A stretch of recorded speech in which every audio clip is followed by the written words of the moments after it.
तो चलिए student start करते हैं आज का अपना सेशन जो अभी है। अभी तक हमने जो रिएक्शंस है, केमिकल रिएक्शंस है, केमिकल स्टेप कैसे लिखते हैं, ये सब हमने डिस्कस किया है।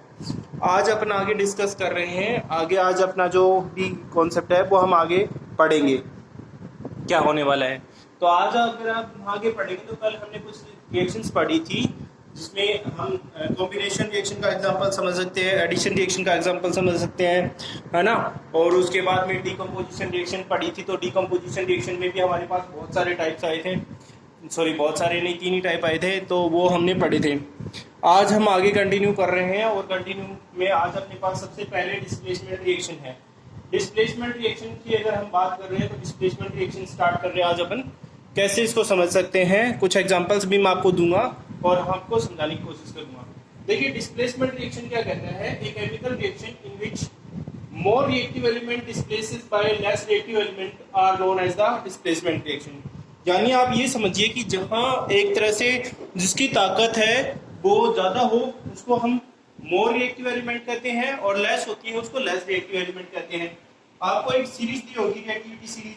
हाइड्रोजन से ऊपर वाले होते हैं वो मोर रिएक्टिव होते हैं और हाइड्रोजन से नीचे वाले होते हैं वो लेस रिएक्टिव होते हैं। ये अपने पास एक रिएक्टिविटी सीरीज दी है मेटल और नॉन मेटल वाले चैप्टर में, आप देखेंगे तो आपको मिल जाएगी वहां। ठीक है, वहां से अपन को आइडिया हो जाएगा कि कौन मोर रिएक्टिव है और कौन लेस रिएक्टिव एलिमेंट्स है। तो हमारे पास अगर हम डिस्प्लेसमेंट रिएक्शन पढ़ रहे हैं तो हमारे पास एक एग्जांपल हमने यहाँ सेट किया है। और एग्जांपल हमने क्या सेट किया है, यहाँ एक्टिविटी है बुक की, उसको मैंने क्या किया शॉर्ट में खत्म कर दिया है। बुक में एक अपने पास एक्टिविटी उन्होंने समझा रखी है कि बुक में एक्टिविटी है कि इन्होंने क्या किया, दो हमारे पास टेस्ट ट्यूब ली उन्होंने और दोनों में कॉपर सल्फेट डाला CuSO4। ठीक है, कॉपर सल्फेट डाला और हमारे पास इसमें दोनों में कॉपर सल्फेट डाला हुआ है और एक में एक आयरन नेल डाल दी और एक में 2 आयरन नेल डाल दी। ठीक है, उन्होंने ऐसा किया, एक्टिविटी कर रहे हैं। तो एक्टिविटी कर रहे हैं तो हमारे पास जब हमने जिसमें एक आयरन नेल डाली है उसका जो ब्लू कलर है वो कम डिस्प्लेस होगा, यानी कम ब्लू कलर है वो डिस्पेयर कम होगा, जबकि जिसमें 2 आयरन नेल डाली हुई है उनका ब्लू कलर है वो टोटली डिसअपियर हो जाएगा या ज्यादा डिस्पेयर हो जाएगा। ये हम पता चल रहा है। और साथ साथ में जिस हमें ये पता भी चलेगा कि जो आयरन नेल्स है वो ब्राउनिश कलर की हो जाएंगी, है ना, ब्राउन कलर की हो जाएगी, बेसिकली ब्राउन कलर की। ब्राउन कलर की क्यों हो जाएगी, क्योंकि हमारे पास जैसे आपको सामने रिएक्शन देख पा रहे हैं, मैंने यहाँ लिखा है Fe ब्रैकेट में लिखा है सॉलिड, S लिखा हुआ है, CuSO4 और यहाँ एक्वस सॉल्यूशन यानी कॉपर सल्फेट है, फिर हमारे पास FeSO4 है और Cu है। तो हमारे पास जो फेरस यानी कि आयरन की नेल है वो ब्राउन होने का कारण क्या है, वो फेरस सल्फेट बन गया है, इस वजह से उसका कलर क्या हो गया है, ब्राउन हो गया है।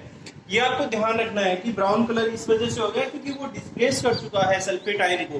ठीक है, जो आयरन है हमारे पास वो क्या कर चुका है, डिस्प्लेस कर चुका है, इसको कॉपर को तो डिस्प्लेस कर दिया और सल्फेट को अपने साथ ले लिया, इस वजह से ऐसा हुआ। तो मैंने यहाँ एग्जांपल यहाँ वही लिया है, when iron nail is dipped in the copper sulphate solution.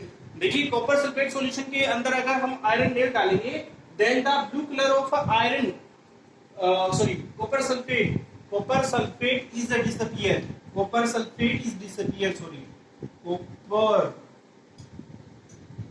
copper sulfate solution मतलब उसका ब्लू कलर है कॉपर सल्फेट का, वो क्या हो जाएगा, डिसअपियर हो जाएगा।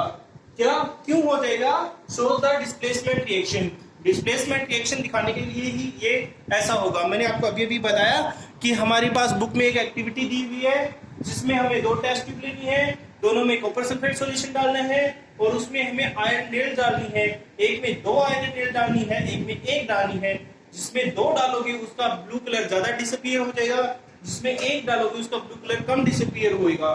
ठीक है, तो यहाँ ये ब्लू कलर डिसअपियर होना हमें इंडिकेशन दे रहा है डिस्प्लेसमेंट रिएक्शन के लिए। ठीक है, फिर हम आगे बढ़ते हैं।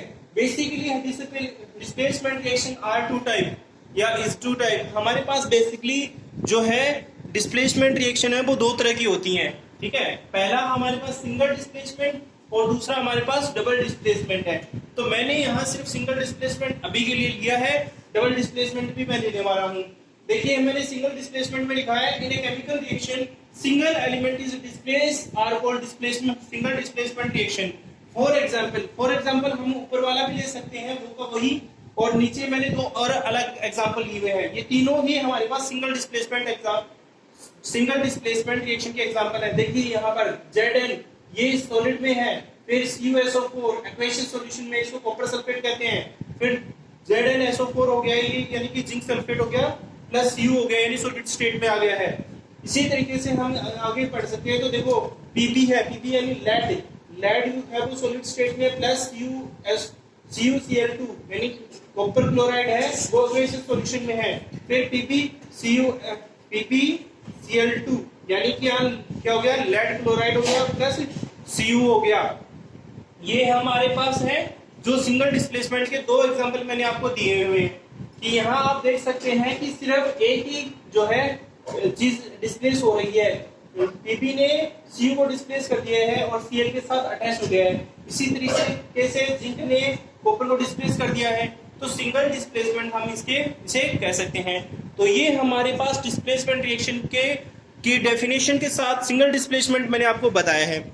अब हम डबल डिस्प्लेसमेंट और पढ़ लेते हैं, उसके बाद में ऑक्सीडेशन रिडक्शन और रिडक्शन रिएक्शन और रेंसिडिटी लास्ट हमारा टॉपिक रहेगा। ओके तो चलिए गाइस हम आगे आ गए हैं डबल डिस्प्लेसमेंट रिएक्शन के। तो डबल डिस्प्लेसमेंट रिएक्शन में क्या है वो हम डिस्कस करेंगे यहाँ, ठीक है। तो डबल डिस्प्लेसमेंट रिएक्शन नाम से पता चल रहा है double. In a chemical reaction two elements are displaced in a reaction are known as a double displacement reaction। दो एलिमेंट एक साथ डिस्प्लेस होंगे उसे हम डबल डिस्प्लेसमेंट का नाम दे सकते हैं, ठीक है। फॉर एग्जांपल हमारे पास सोडियम सल्फेट है, सोडियम सल्फेट का सॉल्यूशन रहेगा, उसको रिएक्ट कराएंगे बेरियम क्लोराइड सॉल्यूशन के साथ, then the compound is formed are known as barium sulphate और सोडियम क्लोराइड। यहां हमें in this reaction barium sulphate shows the displacement, मतलब हमें सोडियम क्लोराइड का तो इतना नहीं पता चलेगा क्योंकि वो एक्वेशियस सॉल्यूशन में रहेगा तो पता नहीं चलेगा, लेकिन बेरियम सल्फेट का साफ साफ पता चल जाएगा क्योंकि ये प्रेसिपिटेट होकर के नीचे जम जाएगा। मैंने नीचे डिस्क्रिप्शन भी दिया है बहुत सारा, मतलब आपको बताने के लिए, लेकिन पहले हमारे पास एक एक्टिविटी है ये, तो उसको उन्होंने बोला कि 3 ml हमें या 3 ग्राम हमें क्या लेना है, सोडियम क्लोराइड लेना है एक्वेशियस सॉल्यूशन में, और 3 ग्राम सोडियम सल्फेट लेना था, और साथ साथ में हमें सोडियम बेरियम क्लोराइड लेना है। इन दोनों के सॉल्यूशन को हमें मिक्स करना है। मिक्स करने के बाद में हमें देखना है कि क्या होगा, तो हम देखेंगे तो हमारे पास इसमें क्या होगा। देखो जैसे हमने देखा है कि यहाँ हमारे पास सोडियम सल्फेट है एक्वेशियस सॉल्यूशन में, बेरियम क्लोराइड है, ठीक है, दोनों को रिएक्ट करवाया तो हमारे पास क्या बना, barium sulphate as a solid बना है। ये क्या करेगा, नीचे जम जाएगा, व्हाइट सॉलिड सब्सटेंस के रूप में नीचे जम जाएगा, प्रेसिपिटेट हो जाएगा, और NaCl है वो एक्वेशियस सॉल्यूशन में घूमता रहेगा, ठीक है। ये अपन को ध्यान रखना। तो ये इससे हमें पता चलता है कि यहाँ डबल डिस्प्लेसमेंट रिएक्शन हो रही है, क्योंकि देखिए आप इसमें देखेंगे कि Ba है उसकी जगह कौन आ गया, Na, और Na की जगह कौन आ गया, Ba। तो हमारे पास मतलब दो एलिमेंट है वो चेंज हो गई, तो इसे displacement reaction, double displacement reaction कह सकते हैं। डबल डिस्प्लेसमेंट का कॉन्सेप्ट यहीं तक खत्म है, लेकिन अभी एक बहुत इंपॉर्टेंट बात आपके सामने मैं रख रहा हूं, लिखा है when double displacement reaction is happened, जब भी डबल डिस्प्लेसमेंट रिएक्शन होगी then in the reaction insoluble substance are formed, ठीक है। वो एक substance insoluble substance is formed are known as a precipitate, मतलब एक ऐसा सब्सटेंस बनेगा जो पानी में घुल नहीं सकता, insoluble रहेगा, उसे हम क्या कहेंगे, प्रेसिपिटेट का नाम देंगे, ठीक है। प्रेसिपिटेट का नाम देंगे। कैन भी मतलब इस प्रेसिपिटेट को हम क्या कह सकते हैं, इस प्रेसिपिटेट को any reaction that produces precipitate can be called precipitation reaction.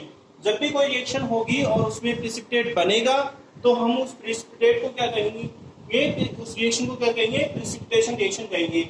जैसे हमारे पास वही रिएक्शन मैंने ऊपर वाली रिएक्शन डिट्टो नीचे ली हुई है, Na2SO4 ये सोडियम सल्फेट है प्लस BaCl2 है, बेरियम क्लोराइड है। जब ये दोनों रिएक्ट करेंगे तो यहाँ बेरियम सल्फेट बनेगा, तो ये एज ए प्रेसिपिटेट के रूप में नीचे जम जाएगा और ये हमारे पास आयंस की क्या कह सकते हैं एक्वेसियस सॉल्यूशन में रहेगा।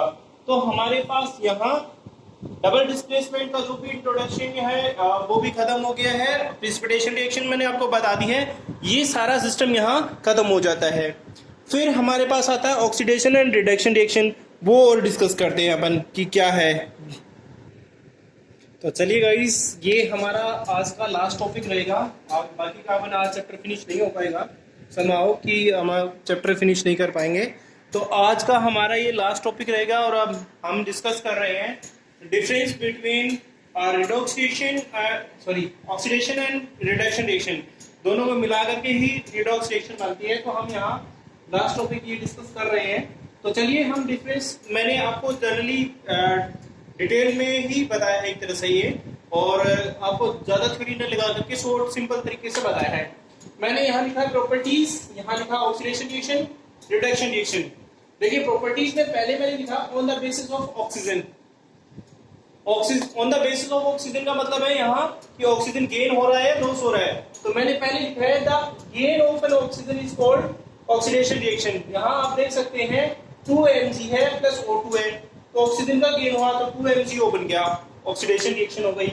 इसी तरीके से अगर हम इसमें बात करें, the removal of oxygen is known as a reduction reaction. यहाँ पोटेशियम क्लोरेट है, परक्लोरेट है, पोटेशियम परक्लोरेट है हमारे पास 2KClO3। इसको अगर हम डिसोसिएट करेंगे तो हमारे पास यहाँ 2KCl बन जाता है प्लस 3O2 बन जाता है। यानी यहाँ क्या है, इसके अंदर से ऑक्सीजन निकल गया है, तो इसमें ऑक्सीजन का गेन हो रहा है, इसमें ऑक्सीजन का लॉस हो रहा है। पहला difference on the basis of oxygen हमारे पास यहाँ हो गया है, ठीक है, ओके। दूसरा हम देखते हैं on the basis of hydrogen. Hydrogen का गेन हो या रिमूवल हो, तो यहाँ लिखा हुआ है the removal of hydrogen is known as the oxidation reaction.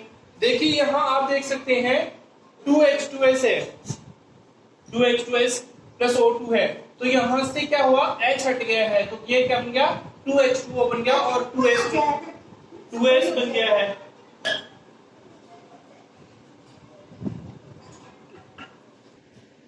Okay, तो हम यहाँ बात कर रहे हैं कि हमारे पास जैसे यहाँ हाइड्रोजन का क्या हो रहा है, हाइड्रोजन का रिमूवल हो रहा है। यहाँ 2H2S है प्लस O2 है, तो हम यहाँ से इसको H हट गया है, तो यहाँ 2H2O बन गया और 2S बन गया है, यानी S के पास से हाइड्रोजन हट गया है।